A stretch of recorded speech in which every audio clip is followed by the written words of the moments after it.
unang pagkakakilala ko sa kanya talaga, tahimik lang. Tapos may titignan mo para siyang suplada.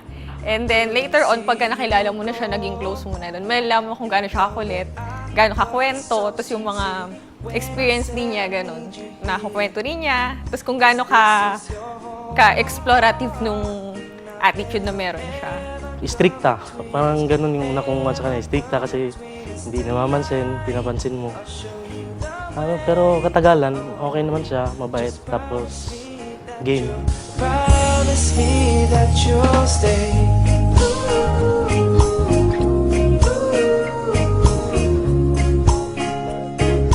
Promise me that you'll stay. Yung kay AJ naman, sobrang tahimik nung nakilala ko siya. Pero pagka nakilala mo na talaga siya, lalabas din yung kakulitan niya, pero mas maingay, mas madaldal pa rin si April. Yung first na meet ko si Jake, tahimik, tapos parang lagi lang siyang visible pagka naghahanap ako ng assistance ng cadet. Pero siya, man of few words, hindi siya talaga mahilig magsalita. Tatango lang siya, tatawa, ganun. Parang hindi siya talaga madalas magsalita.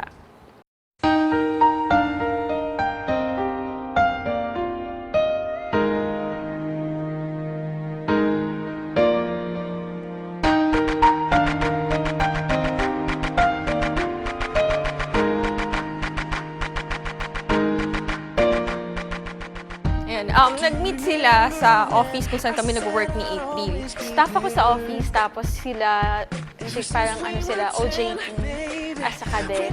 Handle namin sila, so tinitrain namin sila sa office work bago sila sumakay ng barko.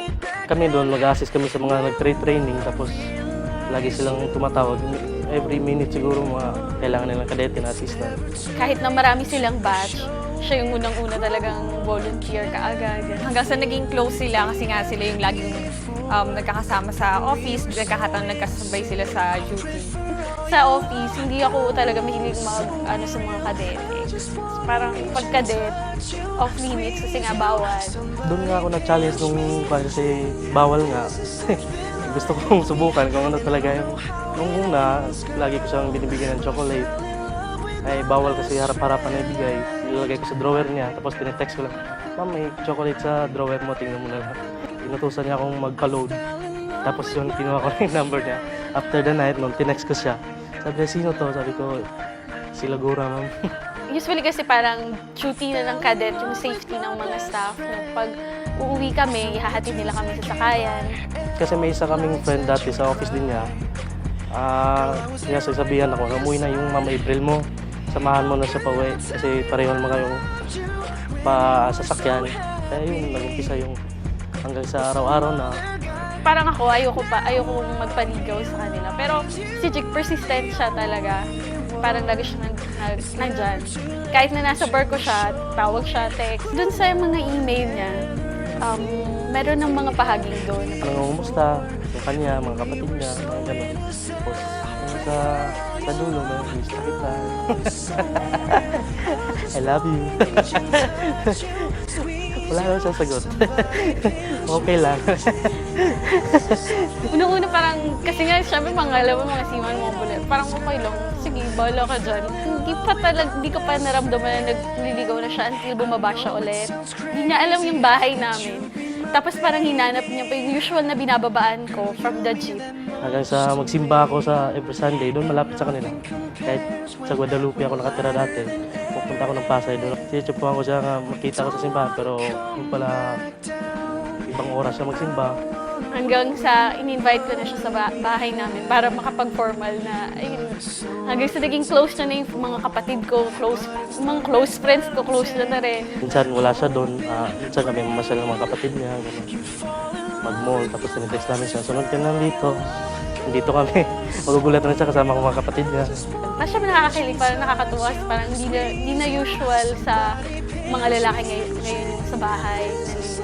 Pagbaba ko kasi nung December ng 2007, bali umuwi kasi ako ng Davao. Bumalik ako dito ng January na. Kaya doon naman kami nagsama ulit. Hanggang sa February, yun, naging kami nga. Tuloy-tuloy na hanggang sa sakay naman ako. Bali 5 years na kami ngayon. Hindi ako mahilig nung paiba-iba yung girlfriend, gano'n. Nung una pa lang, alam ko na siya na, kasi pinagdasal ko yun na, nagdasal ko na talagang, kung mayroon mang darating sa buhay ko, siya na talaga. Although kami kasi ni Jake, since 5 years na kami sa relationship, lagi namin pinag-uusapan na mag-settle down in the future. Na-expect ko na mag-settle down na kami this year. Pero hindi ko in-expect na may proposal. Ilang beses daw siya nag-plan. Thrice na napurnada yung proposal niya. Yung unang-una, parang may gathering sa Quirino. Yung pala, nag-prepare siya ng parang special dinner, ganyan. Eh, kaso sa sobrang traffic, kinancel na lang. Second naman, sa Ocean Park, may plan din siya doon. May kaso, hanggang 6 lang sila, yung out na sa office is 6. Hindi na pwede. So, February 29 ako nag-propose sa kanya. Doon na lang sa boarding house. Tapos inabot niya yung soft drinks. And then mamaya yung box na, parang sabi niya, ready na ba daw ako maging wife niya. Napaiyak din siya, tapos yun, sumagot man siya yung oo. And every long, long stream led me to where you are. Others who broke my heart, they were just northern stars, pointing me on my way into your loving arms. This much I know is true, that God bless the broken road and led me straight to you. Stay close sa isa't isa, and then, yun, pagpatuloy nyo lang din yung kung paano nyo i-treat yung isa't isa, and then, syempre, love each other more and more every day.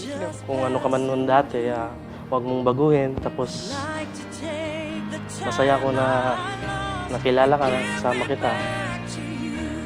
Masaya ako na andyan ka lagi sa akin, sumusuporta. Basta nandito lang ako, sumusuporta sa'yo. I love you. Thank you sa experience, sa love na pinakita mo. Hindi ko expect na thank you kasi tinuruan mo ako magmahal. Tapos pinaramdam mo sa akin kung paano yung feeling ng special. Special ka, ganun. Sana hindi ka magbago. I know, hirap yung sitwasyon natin kasi long distance. Tapos, lagi tayong magkahiwalay. Pero, in God's will, basta prayer partner lang tayo lagi. We'll pray for each other and promise ko, magpipray kita parate. I love you. Yes, God bless the broken road and led me straight